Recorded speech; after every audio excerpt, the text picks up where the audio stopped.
All right, friends, I'm working on the waterfalls and the negative edge.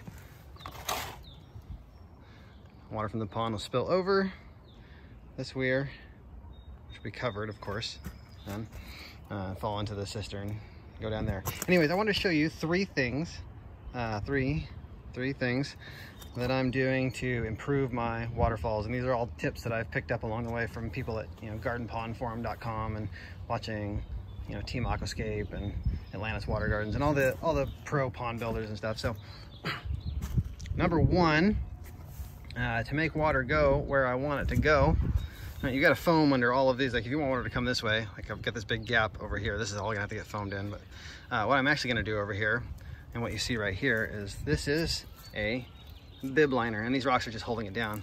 What I do is I'm just taking scraps of liner that I have laying around from where I cut, the edges off of my, the edge material, cut the liner around the edging. And I just cut out pieces that generally fit the area I'm trying to channel water through. And then, you're just using a pair of scissors, really kind of heavy duty scissors to cut this stuff. This is HDRPE, essentially an RPE liner. So it doesn't stretch like EPDM does. It's a little bit harder to work with. And then you just cut it out into the shape you want, into the shape you need it. Pull it out, foam around the edges, and then you set the liner down into the foam. And that is one way to cover a large area without using a ton of really expensive foam. Just use chunks of excess liner. In this area I've used two of them, and I'll use another one over here. I've got another one to cut in over there, and these rocks are just holding it down so it makes contact with the foam underneath and seals there. And then these rocks, this will all just get covered in gravel, and you won't see it. And as water falls on the liner is impermeable, so the water will go where I want it to, which is through here. Number two, where it's too time-consuming and a little bit too intricate to cut bib liners, I just went ahead and sprayed my foam all along. Basically just filled it up. This took probably like a quarter of a can to go behind all of this rock work. Just make a blanket of waterfall foam. And what I do is I just make beads all over, fill it up basically, and then I wait about 10 minutes until the surface has until it's hardened a little bit on the surface, but it's still soft inside. And then, because it expands, right? It grows, and it was way up here, and then I just kind of softly, I've got this backfilled, so there's rocks, there's this stuff I'm using for backfill, down to where the bottom of the line is. I'm backfilled up to just below it, so I can have some standing water in here, and then you put in your bib liner or your mat of spray foam, which is what this is. It's just too annoying to try to cut a good bib liner in this space. So you just spray in there, wait about 10 minutes for it to get tacky, but still, doughy. Essentially, it's still a little bit doughy right now.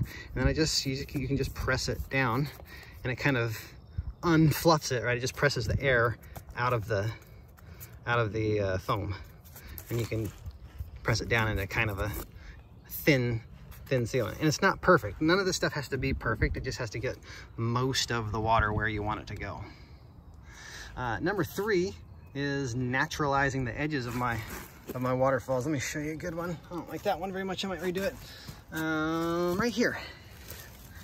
So where you have trying to find a place to sit. No, I'm running out of spaces. Where you have a spill stone between, frame rock, spill stone, where you have this, right? This rock is kind of wedged into this area. You got to foam or caulk or whatever you want to do along, this edge here and back over here as well. And I do the same thing. So this gets a treatment of, I mixed a little bin, you can see it right here, a little bin of dirt. It's probably like 1 part dirt, 1 part pea gravel, 2 parts sand. And I just mixed that all together in this little container. And then when I foam, the way that I get this to work, so I tried this on the waterfall up here and it didn't work very well. So I used a different strategy. I believe I learned it from a guy named G-Bud on the Garden Pond Forum site. And what you do is you foam your crack, right? And it grows. And you do the same thing that you did over here, where you wait about 10 minutes and mat it down so that you can, push it back down into the crack so that you have space to foam again. So you seal in here, you spray your foam, wait 10 minutes, push it down so that you've got, so you still have a, basically you want to leave a space in here, right? Like, but up here, I'm just showing you. You want more space to add more foam. Then you wait for that to dry. You get that kind of pushed in, you wait for it to dry.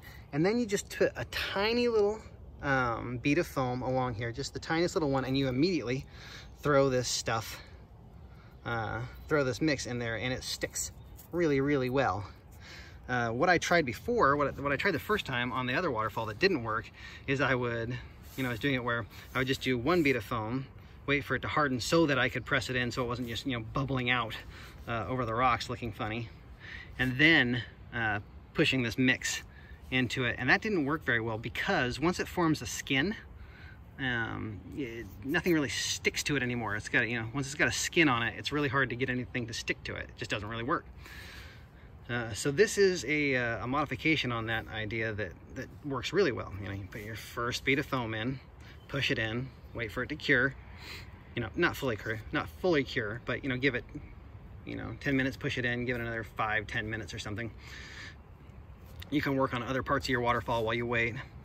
And then once you've got it, once it's set up enough, you put just another tiny little bead of foam in there, and then you put your mix in and you push it into the very, very fresh foam. And that stuff is extremely sticky, so there's no issue getting it to stick with that. All right, I hope you found that helpful. Can't wait to show you this area of the pond running. I think it's gonna be really cool.